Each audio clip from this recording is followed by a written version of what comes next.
2, 1.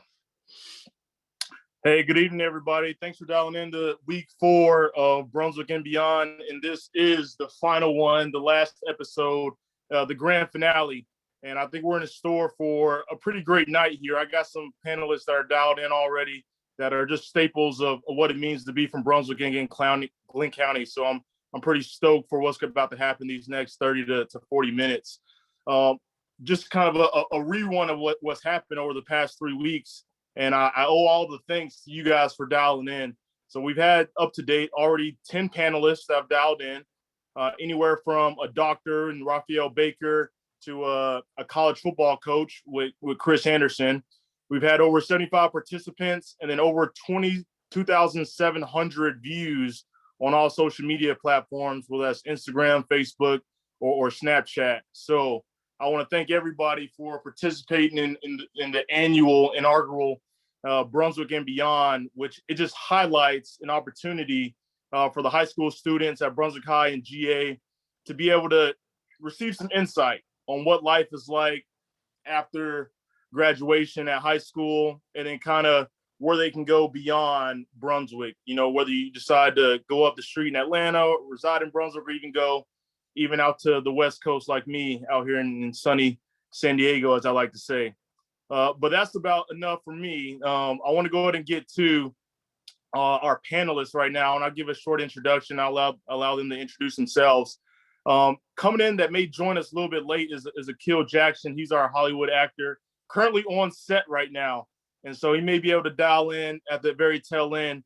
But in the meantime, we do got 2 panelists that are teed up for tonight that I'm pretty excited to introduce.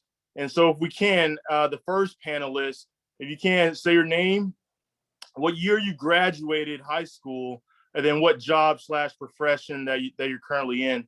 And then Larisha, we'll go ahead and start off with you first. Okay, hi everyone. I'm excited to talk with you all tonight. My name is Larisha Harris. Many people in Brunswick or Glenn County know me as Raquel, my middle name. I graduated high school from Glenn Academy, go Terrors, in 2009. And I am currently a sports reporter for ESPN. Awesome. I appreciate you dialing in tonight. And then the second panelist that we have dialed in, I've known for over, I think, 21 years by now. Weston, if you can, go ahead and state your name, what year you graduated high school, and then what's your current profession? Yeah, so my name's Weston Hudner. I'm from Brunswick, obviously. I went to Brunswick High School and I graduated in 2011. I'm currently a software engineer for the University of Georgia. So I'm a system analyst there, and I'll talk a little bit more later, I think, about different things I do for UGA. But it's nice being here. Yeah, man, I appreciate you dialing in, man. Long way from Harry Driggers Boulevard over there by CB Greer, man. So I appreciate it. So I'll just go ahead and use what everybody knows you by. I'll start off with Raquel then, since I think that's the preferred name that we'll go with. So I did some research on you. I know you played a little bit of basketball back at Glenn Academy. Can you kind of talk about what did you take away from playing high school sports, and then how did that parlay into your current career of being interested in being a sports reporter? So I played basketball. I was a cheerleader. I attempted to do cross country, but that wasn't quite my thing. But Coach Adams, she was my basketball coach before she retired. Teresa Adams, she sort of made us run, at least practice with the cross country girls. So that's what I did. And what did I take away from that? I think I learned the essence of teamwork, how to work with others, how to build relationships, and also just how to maneuver and handle various situations when it pertains to teams. Because even though in this field, it seems as if I might be the only person who's on camera, but it takes a team to get it done. Like I could not do my job if it was not for um, the audio engineer, if it wasn't for the A2, the camera guys that are on the field, if it weren't for the producers, the directors, the technical direct, like all of those people play a vital role in me getting or doing my job, as well as, of course, me preparing for it. But honestly, if it wasn't for everyone who's in the background, I would not be able to perform or do as much as I can as a sports reporter. So I think I learned or took that away from it, the essence of being a true team member, and that's inclusive of patience and learning how to just manage and understand different people from different backgrounds. Yeah, no, I appreciate that. You talk about teamwork, and that's the very essence of Brunswick and Beyond right here. We're all in different parts of the U.S. right now, but here we are on the Zoom call coming together. It turns out that you weren't the only athlete, that's a panel member. Weston, I know you grew up in Glenn County. You're a true representative, being that you went to C.B. Greer all 5 or 6 years, and then you transitioned to Needwood for 3 years, and then you went to Brunswick High for all 4 years. So I know you played some soccer in your time, and then you were in band both at Needwood and in Brunswick High. So how did you kind of switch that? When I think about guys that are, kind of on the creative side, then you go to the real technical side. So what kind of sparked your interest to be a software engineer or data analyst? Yeah, so yeah, lot of stuff there. I, lived in Brunswick up until I was 25 years old, born and raised there. Another thing, I actually went and did my undergrad at College of Coastal Georgia. So another little shout out to Brunswick right there. I did elementary school, middle school, high school, and college all in Brunswick. But yeah, as far as switching from kind of being a creative to more IT thing, I think people would be really surprised to see the different levels of IT engineering that's available. So you can do the real analytic, I'm going to sit and punch in code on a keyboard for the rest of my life kind of stuff, but also you can go into graphic design. You can go in all these apps that you use. Think about how easy and convenient it is for you to click on something and the button that you're looking for is right there. All of that takes creativity from a software engineer's part to be able to say and really anticipate what the user is supposed to be doing next. So it's kind of an all-in-one package when you go into that IT thing. I really enjoyed being creative with some of the stuff I had at Brunswick High. I originally wanted to go into biology. I wanted to do science and eventually work my way into a dentist career. But I decided a little bit later on that some of the science stuff wasn't really the path I wanted to take. And I was more interested in pursuing the tech side of things. So I don't know, a lot of different areas that you can go, but I think it ultimately isn't really your choice. You just kind of end up where whatever fits you, kind of the journey rather than the destination. You know what I mean? Yeah, 100%. You kind of talk about the different pathways that you had, and you landed just where you should be. And I think the genesis of that, which you highlighted, was starting off at College of Coastal Georgia. And not only did I take some classes there too, so you talk about being able to have that as a leaping pad to be where you are today. 100% you're living proof. And I know, Raquel, you started off your college career, undergraduate degree, at an HBCU. So disclaimer: when I was in high school, I didn't have too much information about what HBCUs were. So can you kind of, one, explain what is an HBCU, that acronym, and then two, what was your experience like being able to attend there for 3 to 4 years? So an HBCU, for those who may not know, it stands for Historically Black Colleges and Universities. It's where African Americans were able to go when there was a separation between those within the community at the time. And I had the honor of going to the Great Bethune-Cookman University, which is in Daytona Beach, Florida, and I had a ball.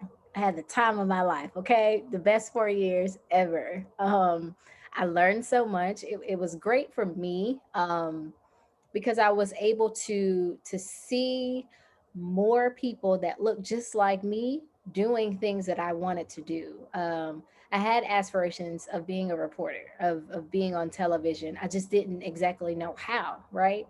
So for me to be able to go to that institution and see other professionals working in that industry who again look like me, it was a sign of hope. And it was also a way for me to understand the challenges and difficulties or different things that they had to face, from a perspective that I knew they would understand and that I would understand and it would be clear. So And HBCU for me was one of the greatest decisions I've ever made to attend one. I'll be honest, at first I was like, I don't want to go because my mom went to an HBCU. So we were there all the time. She actually went to Bethune-Cookman University. So that's why I didn't want to go because we were always at that institution. But when I went as a senior for a visit, I fell in love with it and they offered me a full ride. And so, of course, I'm going to take going to school for free. So, yeah, it was awesome attending that HBCU. I give up Bethune-Cookman a lot of credit for helping me to become the woman that I am today because I learned so much there, how to record, how to edit footage, audio, how to talk properly. Because I'll be honest, being from Brunswick, I had a little country twang. Sometimes us Southerners, we cut off our vowels or end words or just say words that I don't even think is actual vernacular. But I was able to learn how to properly enunciate and project and just all sorts of things. And then, just being in college, you learn various life lessons in general. So it was a great time in Daytona Beach. Yeah, no, I definitely appreciate it. You're in common with our current vice president, the Madam Kamala Harris, having also attended an HBCU. So I think that's a pretty special connection you got there. And I want to highlight another part that you said, being able to see people that look like you achieving greatness in life, it kind of makes it that much more easier because it makes it that much more attainable and reachable to the young high school student. Like you said, you were a senior in high school when you made that decision. And then I'm tracking also, and I think we got a debate about this, that, growing up in Georgia, if you ever go to college, you want to support the Georgia teams. So can you kind of explain what went into your decision-making process to pursue a master's at the University of Florida? I'll be honest, I was never a Bulldog fan. So that decision was sort of easy for me. I think I might be one of few people I know from the Brunswick area or Georgia that aren't Bulldog fans. But that decision for me was fairly easy, simply because I knew that going to obtain or seeking to obtain my master's was the primary objective. And whatever school that meant I needed to attend, that was the school I was going to go to. It just so happened that the University of Florida had a program that caught my attention and was encompassed everything that I was trying to do.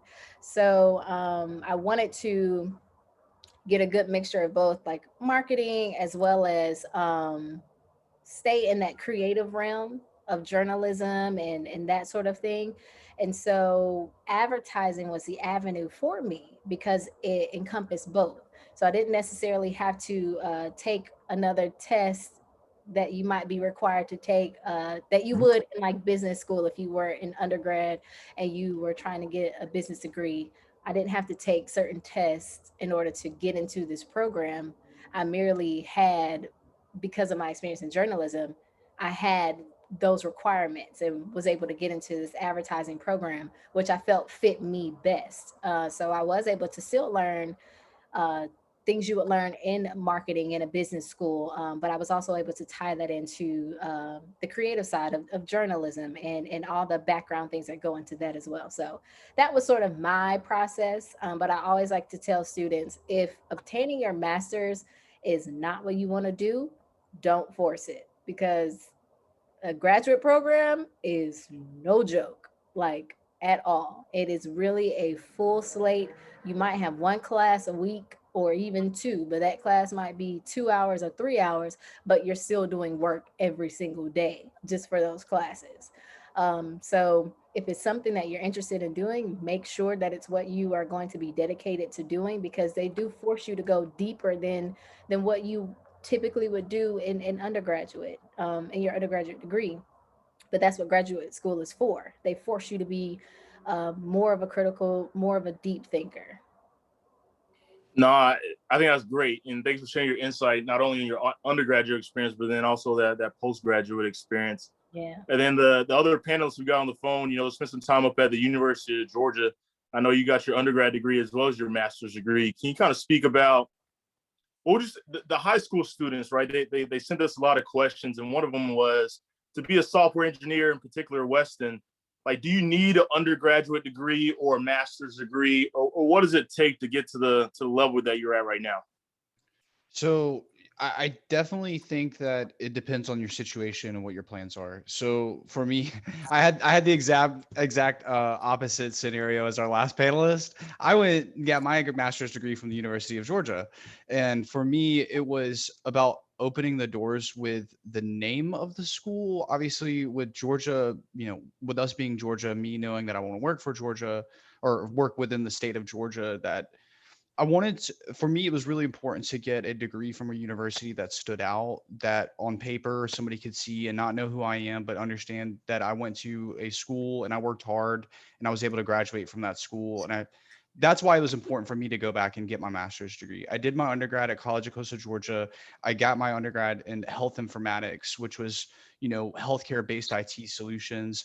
It was a little challenging for me to get into the IT field with just an undergraduate degree, with, not trying to, obviously I'm an alumni for College of Coastal Georgia, but it was challenging because most people don't really understand the university. They don't know much about it if they're not from the area. So I realized that for me, in my specific scenario, I was going to have to go back to school and get a graduate degree. It was what I needed to do. Also, I realized that because of the type of work that I was going into, I needed to have specialized education. A 4-year degree in health informatics is really great, and you get a lot of help, but the reality is a graduate degree is 100% different. It's a lot harder. It's a lot more challenging. And most of the time, most people are doing it while they're working a full-time job. I know I was working 40 hours a week while I was getting my graduate degree. I just graduated with I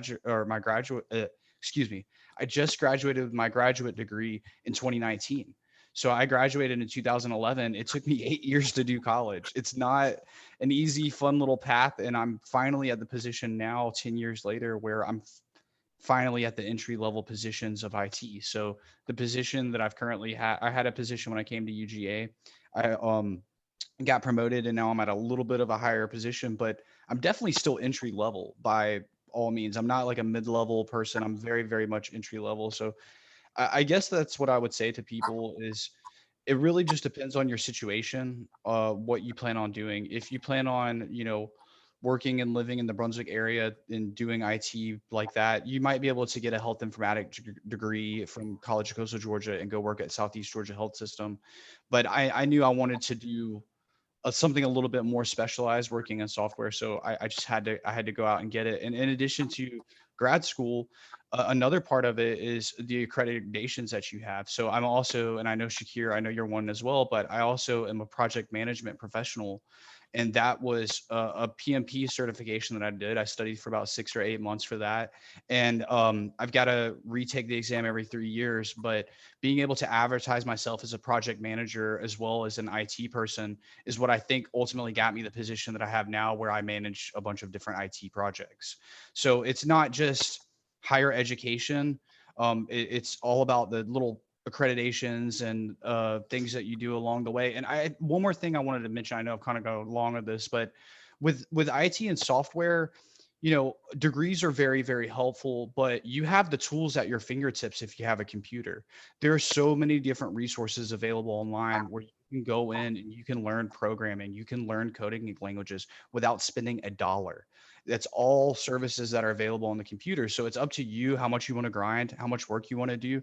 But if you're a high school student, my advice would be to you is go ahead and start now. There's no reason to wait until college to learn how to program if that's what you're interested to.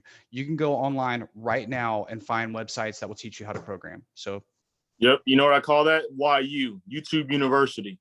There's so much that you can learn, and just what you said, man. Great point that you can start now.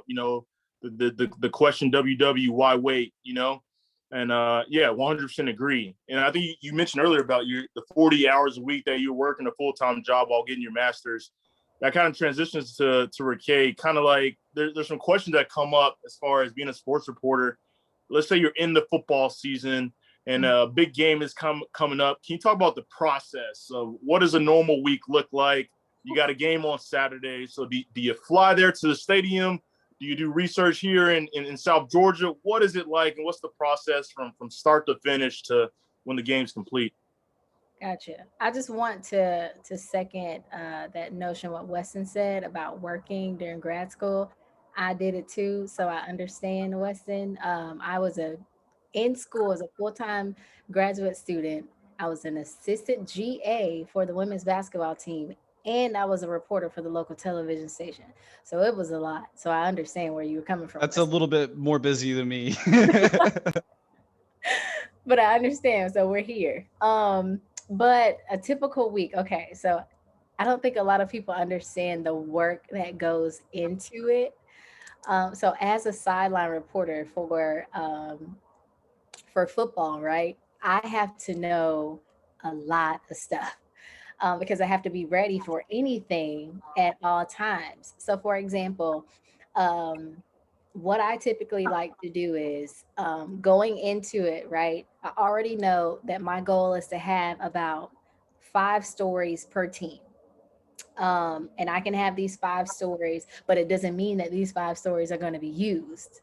So those 5 stories could be anything from, oh, this a player created a foundation this summer and went on to do amazing work in the community, or it could be this player got in trouble and this was the result and now this is happening. So the stories, they range, right? So I have to be up to date on what's happening with the teams, and I have to be up to date on what's happening with the players.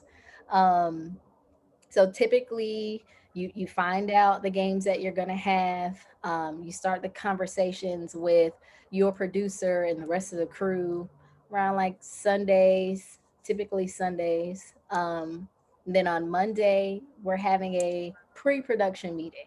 So we're simply getting together. That happens about Monday or Tuesday. We're getting together. We're having conversations about, okay, let's just what do we think about, or what comes to mind when we think about these two teams, right? So I'll use my the very last game I had for the 2020 season, which was the Tax Slayer Gator Bowl in Jacksonville, Florida, and it was Kentucky going against NC State. So we have that meeting on Monday. We think about story ideas.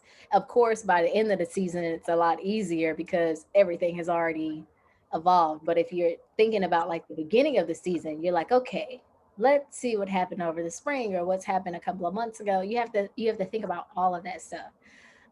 So as a silent reporter, I also have to be knowledgeable of the players individually. And then I have to have conversations with them. So then within those days, I'm also scheduling time to talk to about 3 or 4 players if I can, to assist with stories or be able to have some sort of cut in if something happens, or if they do something spectacular, on the field, or if they don't do something great on the field. So I'm having those meetings with the players anytime from Tuesday through Thursday. And then typically about between Wednesday and Friday. Sometimes it'll happen Wednesday and Thursday. Sometimes it doesn't. But between Wednesday and Friday, I'm having coaches calls. We're having conversations with the defensive coordinator, the offensive coordinator, and the head coach. So that's more information that I have to take in and comprehend. But remember, throughout the entire week, since I've learned I have this game, I'm in constant contact every single day with the sports information director, which we typically like to call the SID. So by Friday, for me personally, I like to have all of my stories together, all of my notes written down so that I can go back through and make sure that I can be swift and efficient and fluent with the information that I'm going to share. Right. I want to make sure that I'm knowledgeable and have in my mind locked and loaded everything about the teams that I need to know.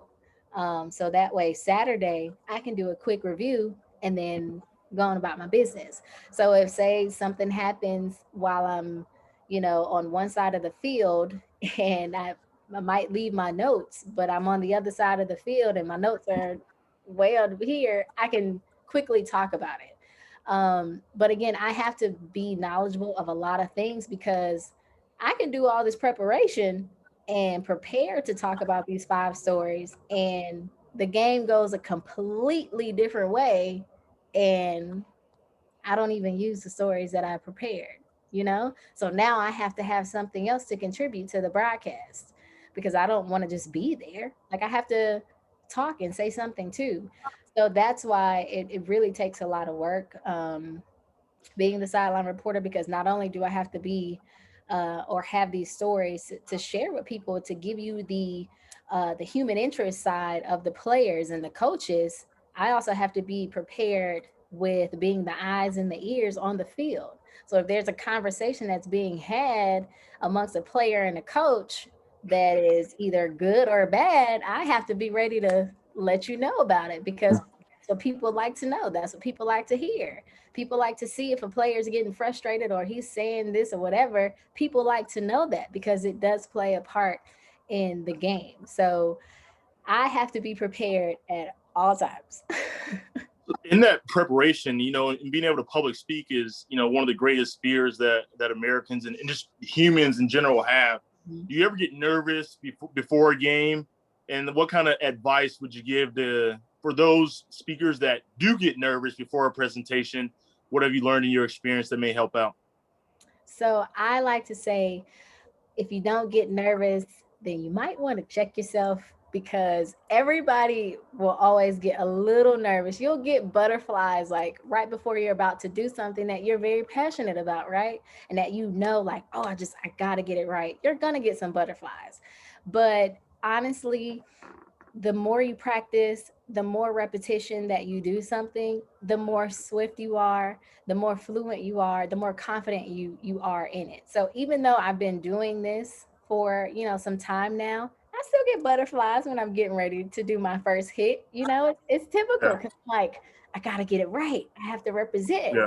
But all I do is I'll take a deep breath and I'll remind myself, you got this. This is what you were made for. You worked on this. You worked hard to get here. And you remember, the work, the effort that you put in. And you also remember, like, hey, these people, they chose me for a reason. I'm here for a reason. So I'm going to make sure I get the job done. No, I appreciate that. That preparation is the key. And then also our other panelists that dialed in, we got Akil Jackson. I'll go ahead and introduce you right now. Akil Jackson, he's the Hollywood actor, spent some time out there in California. Known him since pretty much CB Greer days. And then, he went off to Needwood and then graduated high school from Glenn Academy. Akil, man, go ahead and unmute yourself, man. It's nice to have you here this evening. Yeah, what's up, party people? How y'all doing? No, all good. So, Raquel talked about a possibility of kind of being nervous and what you can do to get over it. Have you ever experienced that? I mean, you're an actor, you do voiceovers and whatnot, and you're on the scene or the set pretty much on a weekly or bi-weekly basis. Have you experienced that before, and how have you overcome that to be able to lead and get what you need to done? Yeah, that's an excellent question. Yeah, I think that, nerves are something that you feel when whatever you're about to do is about to cost you something.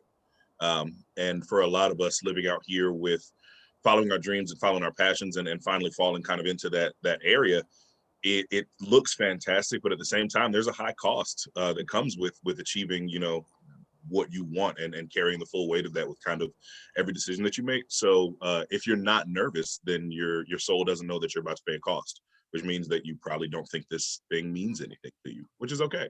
Or you might be, like you said, you might be used to it. You might be so used to it that you get kind of jaded to it. But there should be moments where your soul knows it's about to pay a cost, and in those moments, you just got to pay it.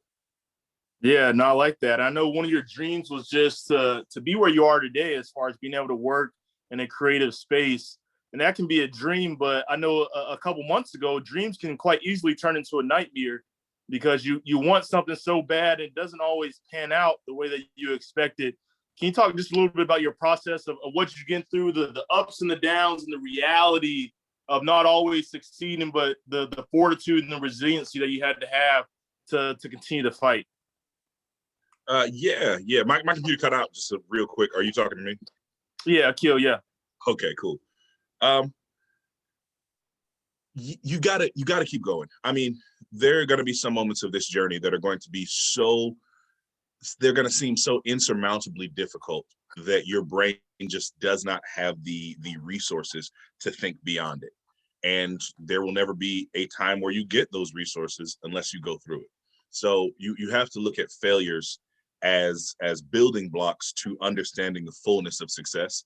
But if you look at failures as reasons for why you shouldn't be doing what you're doing, then that's when something kind of is off. That's when something's wrong. That's when you need to adjust and make sure, is this thing really in line with what I want to do? And if that is true, if you do feel that tugging in your heart, if you do feel your whole conscience feeling fulfilled when you're doing this thing, even if it's hard, you got to keep doing it, because that's that's what lets you know that you're supposed to be where you're at, and failure is just going to bring out some of the ways that you're going to be sustained in the moments that you need it down your journey. So I mean, how do you stay positive in the face of failure? You expect it. You expect it. And if you account for the fact that you are going to fail sometimes, it makes it a little bit easier when you're in those moments where you can't see past the next step. Can I add something to that? Yeah, go ahead, jump in. Because I totally attest. I agree with that 100%. But I'm also a person too, when it comes to your failures, you also have to remember that everything that you experience, there's a lesson in it.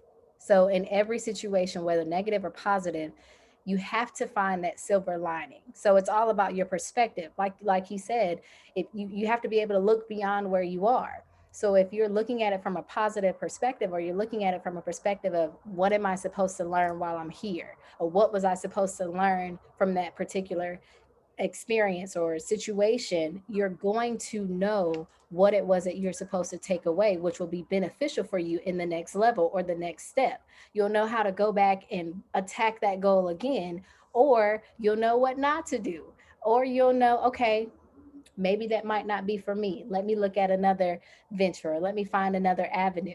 It's different lessons in those experiences and those failures, those setbacks that you have to take away with you. Because I'm a wholehearted believer that a failure or a setback is always a setup for something even better than what you ever imagined. And I also would like to piggyback on that, because I think what y'all are talking about, these things, I think are super important in your journey. For me personally, I originally wanted to be a dentist. That was my goal in high school. If I was sitting here right on here on the Zoom call, I wouldn't be interested in software engineer at all. I would be interested in dentistry because that's what I wanted to do. It wasn't until I got to my second or third year of my undergrad, I realized that wasn't right for me. It wasn't what I wanted to do. I didn't want to go down that path anymore. So I pivoted. And I was disappointed in myself because I originally set this giant goal that I was going to be a dentist. I was going to go through a new med school and all this fun stuff. But I realized that I shouldn't be upset for what I wanted at one point in time, because people change. Your opinions will change. I mean, especially being so young in high school, you don't really know what's out there because you've kind of been in your one community your whole life. So, if you go off to college and you realize that you want to do something else, you meet new people, you do new things, don't be upset at yourself because you're changing your opinion, but obviously keep pushing through. If you decide to pivot, you need to pivot 100% and go in that other direction. And one more thing, I know that we were talking about, how to move past failures, but for me, it wasn't necessarily like moving past failures. It was also moving past successes. There were so many times when I told myself, once I get to this level, I've made it. I'm done. I don't have to do anything else. Once I get finished with undergrad, I can go get a job. Once I get finished with, and then that turned into, once I get finished with my master's degree, I can go get a job. And then that turned into, once I get finished with my project management degree, I can get, and it never stops. You're never going to hit that certain level where you're like, all right, I've made it. I'm done. I don't have to do anything else. Your life, no matter where you're at, no matter if you get your dream job, you're going to have to constantly keep moving to keep that level of success. So don't just reach for one specific goal. Look forward for like Ray K said, like look forward, not just at one specific goal. Stay hungry. That's what he means. Stay hungry. Yeah, now I like it. Kind of in colloquial terms, I think about Kobe Bryant, and you say what you want, but the guy was always thirsty, kind of like Kay and Weston drinking their juices right now. They're thirsty as well. But Weston, you kind of mentioned a word earlier. You said pivot. Kay, can you talk about a time, specifically you would think about personal development Yeah. what's something that you had to look in your mirror yourself and be honest for a self-assessment, say, hey, I need to get better at this. And then can you talk about what were the results of when you made that decision to increase in personal development and what came of it? Oh gosh. Okay. So, whew, that I am again a wholehearted believer that you have to have that crucial conversation with yourself, right? There comes a point in your life where you're just like, oh, I am sick of you. You need to get it together. And when you get to that point, you're either going to get it together or you're going to be okay and content with where you are. I reached that point in the beginning of 2017, right? I had gotten out of a relationship. It was one that he broke my heart, but that was, I look at that relationship that I got out of as one that it had to happen in order for me to take a step back and really evaluate myself. And so what I did was I really had that conversation. Like, it might sound so cliche, but I real deal looked in the mirror and said, I don't like this. I don't like this. You need to get better at this. You need to focus on this. I wrote it down and then I attacked it. And when I did that, I found myself evolving more as a woman. I found myself evolving more mentally, physically, spiritually, because that's what I focused on. I attacked those things because I was determined not to stay where I was. My goal was to be a better person, to evolve and to grow as an individual so that I can, one, understand the perspectives of other people, and also be a person who showed more compassion, was more patient and understanding of those around me, because I work in a very diverse industry.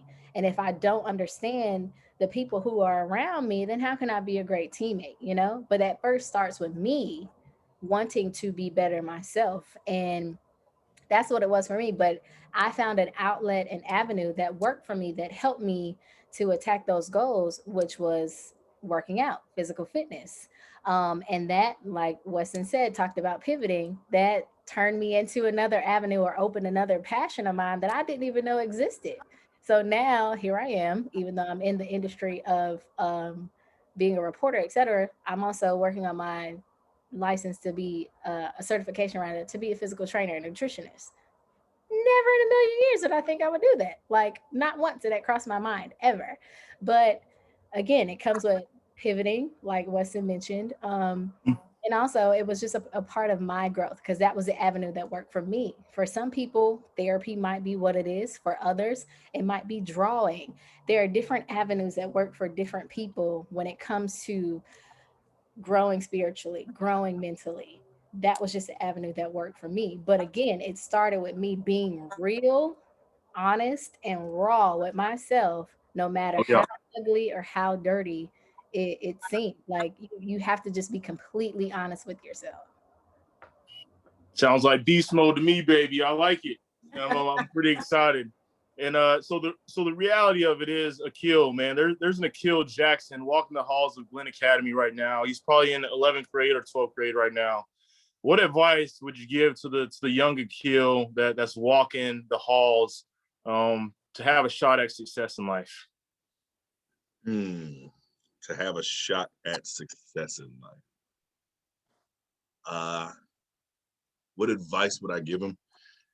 The advice that I would give is that success is always around you. Take the shot. The thing that was damaged for me most, I think, in my high school years, was that the sounds of everything around me was so loud that I never took the time to figure out what I sounded like, and figure out and become content with who I am, and become content with my voice, and become okay being different than the things around me. And I think society also is a very significant pressure that it puts on everybody, you know, men, women, black, white, whatever, wherever you're at, society's putting pressure on you to be something. And the vast majority of us don't really want to be that thing, because society can be a very filthy monster sometimes. So I think that younger Akil is walking around listening to the pressures of society and allowing himself to feel inadequate. And I think that the most important thing is that you are adequate. You are enough. Now, at the very same time, the search is never done. The quest is never finished.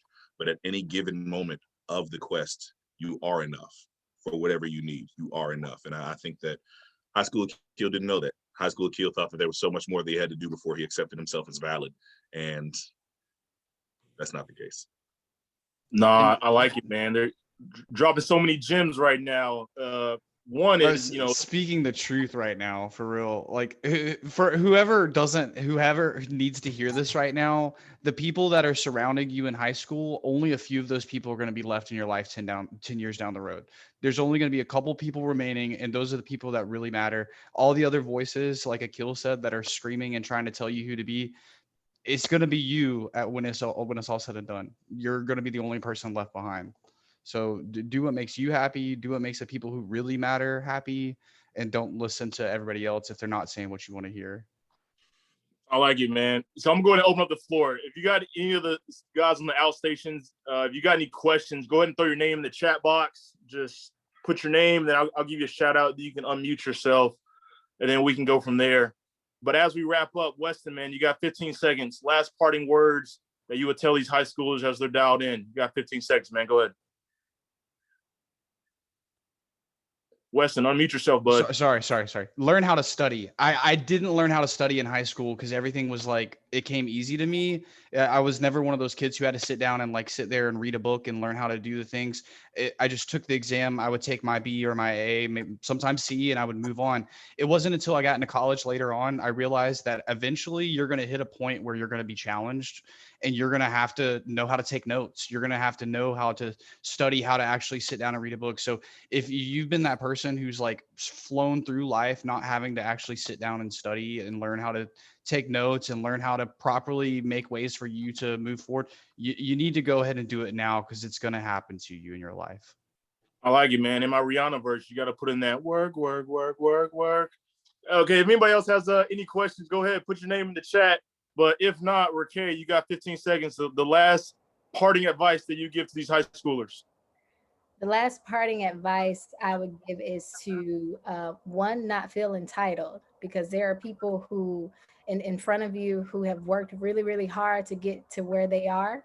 And even ones that you see that haven't worked hard, they still have had experiences that have afforded them the opportunities that they have. So instead of feeling entitled, learn. Be okay with learning. Take in everything that's in front of you. Talk to people, have conversations, and really take in what it is that the advice or the words that are being given to you.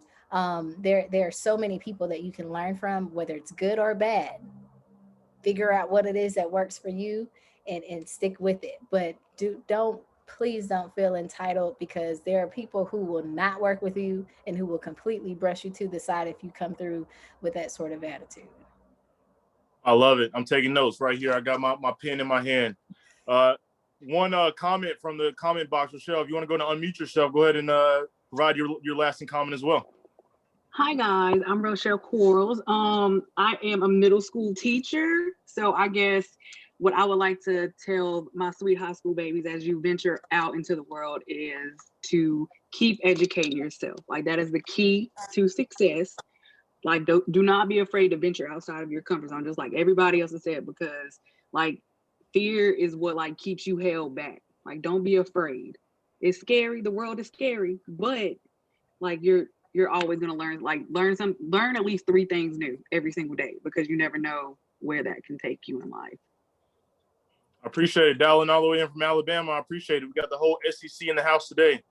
Akil, my brother, go ahead. What you got for us? Man, there's a lot. I'm sorry for missing the first half, but what's up, y'all? So good to see you again, Weston. So good to see you, bro, man. You look so good, brother. My parting advice is learn to ask for what you need. There are going to be times when you are going to have to open up your mouth and ask for help. And the more you practice it, the more natural it'll become. But if you do not learn to ask, you need to get familiar with not getting what you want. If you cannot vocalize internally, if you cannot ask for what you need, it's a lot less likely that you will get what you need, and then it will be on you as for why. So learn the practice of vocalizing what you need. And if you do or don't get it, be prepared to move on. Can I say this one thing? You got it. Because it just popped in my head. As a person who is in the entertainment / journalism industry, and I know, Akil, you can attest to this too, please remember that you are a brand. So whatever it is that you put out there on social media, because we are in the age of social media, and I know it's fun and I know it might be innocent for some of you all, but please just be mindful of what you put out there, because there are people that will take that and look at it and think something totally different than what you are, what you actually represent. So just be mindful of what it is that you post, be mindful of what it is that you say on social media, because even though it says it's only there for 24 hours, there's somebody in this world that can go back and find it and pull it up, screenshots, whatever. I know, Weston, you're in IT. I know he's ready. I can assure you, whatever you put on the internet will never go away. It will always be there forever and ever and ever. It will Yes. always be there. So just please be mindful of it, because you don't want anything to come back and haunt you or harm you from any, job or whatever it is that it might be you're trying to go for, because people look at it now. You know, social media can be a resume for you sometimes. No, 100%. I think that's great that you were able to add that. Weston, you have anything else? Was it you were about to chime in? Oh, so one more piece of a tip. I know everybody has their own little tips that work for Cool. them. You got but 12 seconds, man. The most important thing for me was setting goals and having a whiteboard. So on one half of my whiteboard, I make weekly goals, and on one half, I make yearly goals. And I try to go through and check off those weekly goals to make those yearly goals happen. I didn't get that until I was 26, and it's changed my life ever since then. It's how I reach my goals. Oh, great. I like it, man. 100%. I'm a goal-oriented person as well, man. And so that's it. No more questions are in the chat box right now. But 100%, as Raquel mentioned earlier, the teamwork it took to put this production together is just hours and hours of behind-the-scene works. But it all came together. And I think once this video posts, it'll be up to about 4,000 views from the past 4 weeks of being able to share these insights. And most importantly, it's from guys that walk the hallways of Glenn Academy and Brunswick High. So they're able to show you that it's possible. They're just a couple years right before you. But as we talked about earlier, if you can see it, you can definitely achieve it. And even if you can't see it, if you can dream it, you can achieve it too. So once again, you guys had the opportunity you guys made the decision you could have been anywhere in the world tonight, but you're here with us, with Brunswick and Beyond, week 4, the finale edition. 100%. I appreciate your time. And then, if there's an appetite for next year, I look forward to bringing it back, round 2. But until then, you guys be easy, and I appreciate it. We're going to end this recording. Yeah. 3, 2, 1. There we go.